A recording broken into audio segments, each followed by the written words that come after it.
रघुपति राघव राजा राम पतित पावन सीताराम। ईश्वर अल्लाह तेरो नाम, सबको सन्मति दे भगवान। रघुपति राघव राजा राम पतित पावन Sitaram. I thought I would, with much hesitation and trembling, sing the opening lines of the hymn that Mahatma Gandhi was very, very fond of and found to be very meaningful and relevant to the Indian context. Given the theme that I propose to develop with my esteemed friends on this YouTube channel. Violence raged for 3 months in the distant Manipur, and now it has come calling at the gate of the National Capital Territory. Interestingly, the media coverage that 1.5 days of violence in Gurugram received exceeded the media attention accorded to 3 months of Manipur mayhem. That tells its own story.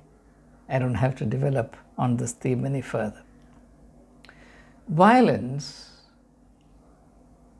has now become an integral and a loud aspect of our national life. We are caught in a kind of divide. On the one hand, very clear, unabashed attempts are made to make a people feel proud of the ability to use violence,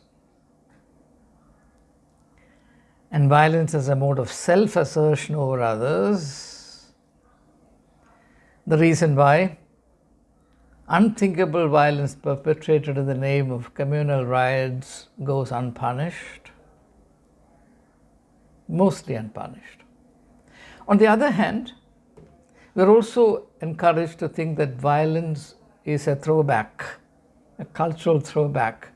It denotes the regression of a people to prehistoric states. We are caught in this kind of monstrous contradiction. What are we to believe? Is violence a good thing or a bad thing?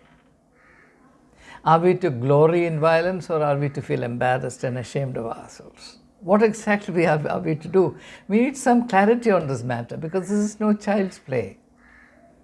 So what I propose to do in this video, and it's done precisely in the immediate aftermath of the communal violence that erupted in Haryana, and it threatens to linger.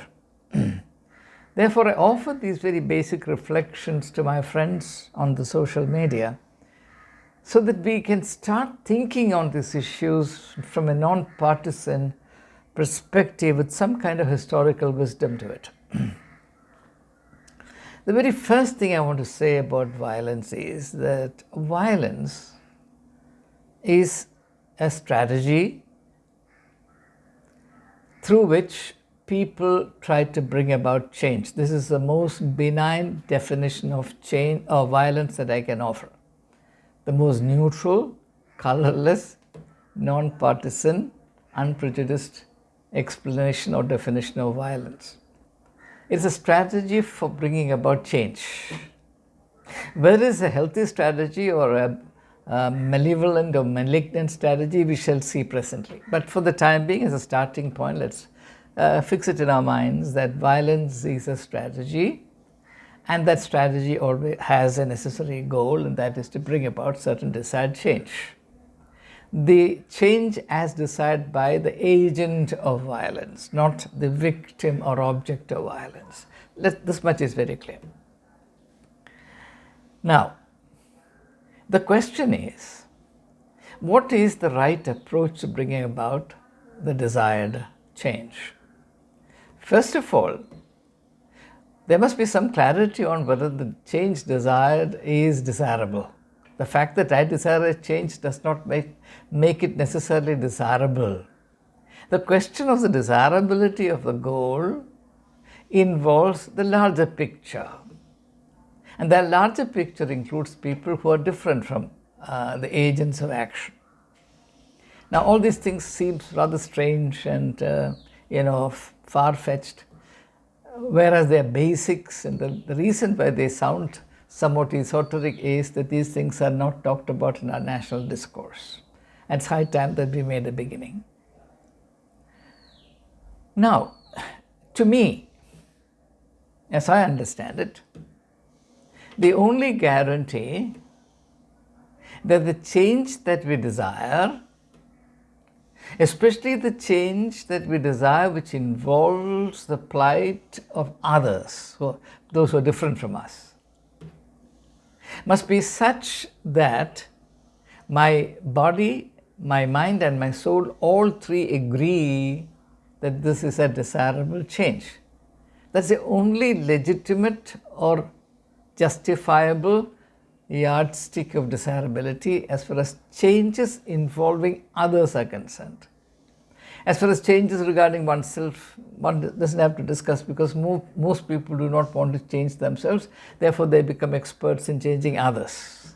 As a rule, one's willingness to change and one's keenness to change, one's willingness to change oneself and one's keenness to thrust changes on others or force others to change are in a state of inverse proportion.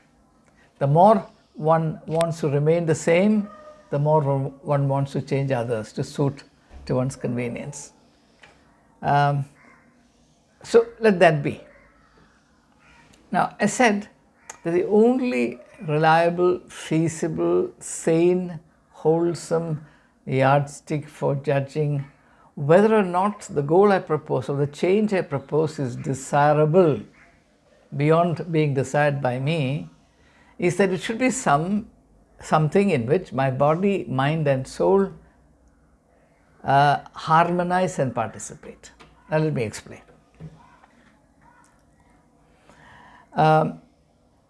Violence is the mode of persuasion or mode of, not persuasion. Violence is the mode of effecting change in which only my body participates. And no matter who tells me otherwise, I can't believe that even the worst and hardened perpetrators of violence will have their conscience agree with what they are doing. At the point of inflicting physical violence on others, the agents or practitioners of violence will have to put their conscience to sleep. And this is mostly done either by indoctrinating oneself or by allowing oneself to be swept off one's feet by the kind of mob frenzy that's worked up. Either way, one is not in complete possession of one's senses, one's reason, one's conscience, and one's larger sense of humanity. So, the use of violence is a form of bringing about change in which only one's muscular dimension is active. And therefore, this mode of bringing about change is destructive of others. It denigrates others. It launches an attack into the worth of others. And this has various manifestations. For example, if you saw the various spectacles of violence in Gurugram and adjoining areas, you would see that there is an economic underbelly to this communal violence, because the aim of the perpetrators of communal violence is not merely to inflict physical harm, but also to break the economic backbone of the individual or community despised by them. So it's part of the strategy to denigrate the worth of the object of violence. And physical violence is always aimed at destroying and denigrating the worth of the object of violence. This is indisputable. And therefore, this mode of self-expression, this strategy for bringing about changes, must necessarily result in the destruction of the other, either in terms of limb or liberty or property, life itself. So this much is very clear. Now, this form of, or this strategy of persuasion in which only the body participates cannot be a defensible human strategy for bringing about change. Now, let's consider the next dimension. We are not only a body, we are also a mind. Now, in our mental dimension also, we want to bring about change. After all, human beings are change-effecting agents. There's no question about it. That's not a bad thing in itself. This becomes bad depending on the method used and the goals pursued. Now, there is a mental dimension to bringing about the desired change, and that's called persuasion. So, violence, physical, persuasion is mental. Now, in this mental strategy to bring about the desired change, the agent of change offers coherent, cogent, convincing, well-argued reasons for the change to come about. And this is done in order to persuade the other person to examine his or her position and, if necessary, to see the need to change. Now, in this process, when a person uses the mental dimension of persuasion to bring about change, the agent of change also leaves the door open to the possibility that in this process one may have to change oneself. If you enter into a dialogue with another person and to use reason and common sense or logic as the medium of exchange, then it's very likely that the other person has certain very valid reasons or facets of the problem to offer which you may not have paid any attention to. Therefore, it's very likely that in this interaction you yourself get educated and you may want to change. And that's the hallmark of an authentic exercise of the art of persuasion, which is considered to be a civilized approach to bringing about the desired change. Violence is a crude, prehistoric, archaic, in fact, animal-like, I don't want to insult animals, bestial approach to bringing about change, whereas persuasion, which is the next higher step, is a civilized form, civilized mode of bringing about the desired change. Now there is a third dimension, which is the spiritual dimension. The physical dimension resorts to violence. The mental dimension resorts to persuasion. And we have very briefly looked at the two-way traffic that's involved in persuasion. The third aspect, namely the spiritual aspect, the soul aspect of the human being or the agent of change. Here the aim is not violence, the aim is not only persuasion, but transformation, a complete change. Now, in this process of transformation, what is involved is that a person is delivered from himself, and it is done only for the sake of the person concerned. The agent of transformation can have absolutely no selfish, egoistic goal, either the individual group ego or the collective ego. If my approach to another person is tainted or colored with anything personal, anything egoistic, anything selfish, anything parochial, then it is a very opposite of the spiritual approach. In the spiritual approach, change is sought, but only in the purest interest of the other person, by delivering him or her from himself or herself. Now, this is obviously the highest human calling imaginable, and in order to attempt this, the agent of change has to be the liberated one, the enlightened one, the realized soul, the Tathagata, or in Christian terminology, the Savior. Now, obviously, people of this category are very, very few, maybe half a dozen in a million years. So, the vast majority of people belong to the first category, namely those who use physical violence in order to attain their goals. Far fewer are people belonging to the second category, that is those who belong to the category of people who use mental powers to persuade others and bring about changes. And extremely, extremely rare are the people who have the power and the personality to bring about spiritual transformation. I use 3 words: violence, persuasion, transformation. To transform another human being, one needs to attain the highest imaginable human, divine, spiritual evolution. I don't have words to accurately pinpoint the change I have in mind. The kind of enlightenment, the kind of light that you see in persons like Jesus Christ, Lord Buddha, so on and so forth, right? Now, therefore, why I have introduced this is, if you really look at what's happening in our midst in this light, in the light of the fact that the strategy for bringing about certain desired changes with the use of violence, crude physicality, which can only end up in destruction and denigration.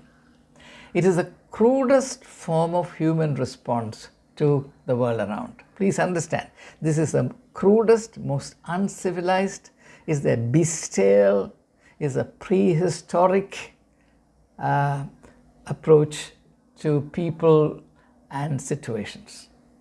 And therefore, you can very readily see why I argue that it is a monstrous contradiction to try and persuade anyone, much less a whole people, to take pride in their license to exercise or unleash violence. The strategy of unleashing violence, especially on those who cannot retaliate, and the attitude or the degraded culture by which one is inclined to unleash violence on others, presuming on assured impunity to consequences. I tell you for a fact, people who unleash violence on others in the Indian context today do so because they're cowards. They may pass off as very brave people, but they are cowards to the first waters, because they do so only because they enjoy unfailing, assured political patronage and therefore unfailing protection from legal consequences. It's a proven fact. So this is not a sign of heroism, this is not a sign of courage, it's a sign of cowardice. Not only that, it is a sign of utter underdevelopment, extreme and revolting crudity, subhuman crudity. And therefore, if you really look at the clippings in which you see this kind of violence portrayed, unfortunately our channels are full of them. If you concentrate on their faces, concentrate on the way they walk, concentrate on their gait, how they conduct themselves, concentrate on the language they use, look at the physical expression, you would hesitate to associate the word human with it. What I say has no religion-specific reference. Anybody who does this and everybody who does it belong together in the same category. They corrupt and pollute their humanity. They have to become subhuman. I would say they have to become sub-bestial, below the level of animals, to perpetrate the kind of violence that is now on lurid public display. It's a national shame. And the real tragedy in this country is that people who could have made a difference and people who are mandated to make a difference, if they're honest by the pledge they took by the Constitution of India, which includes the pledge to make law and order prevail, the pledge to protect the life, liberty and limb of the people, if they were honest and if they're honest to their calling, they would do everything possible to disinfect the national psyche and the public culture of India of this deadly virus of violence. Believe you me, violence denotes a failure in our collective, social, national consciousness. Violence is anti-national. No goal, no end can, as Gandhi quite rightly said, can justify the use of violence. Ahimsa. We have forgotten Gandhi. Godse is now well on the way to becoming the national cult hero, and therefore the consequences will follow.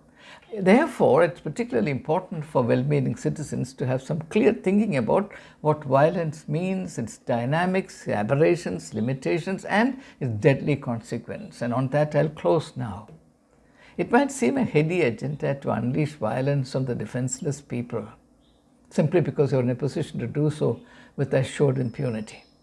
But please consider what happened to America after Vietnam. American society was mostly a peace-loving society. Lyndon Baines Johnson used to talk non-stop about the great American society. What happened?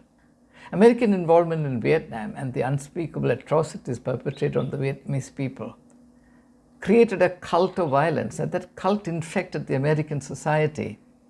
And the great American dream of creating a noble society degenerated soon into the reality of a criminalized society from which America has not recovered even today. Hardly a day passes without reports of massive internecine violence in America. Americans shooting Americans. Children in the schools being shot. Innocent people being terrorized. American society has become violent because once it glorified violence at a distance. Vietnam came right into the heart of America.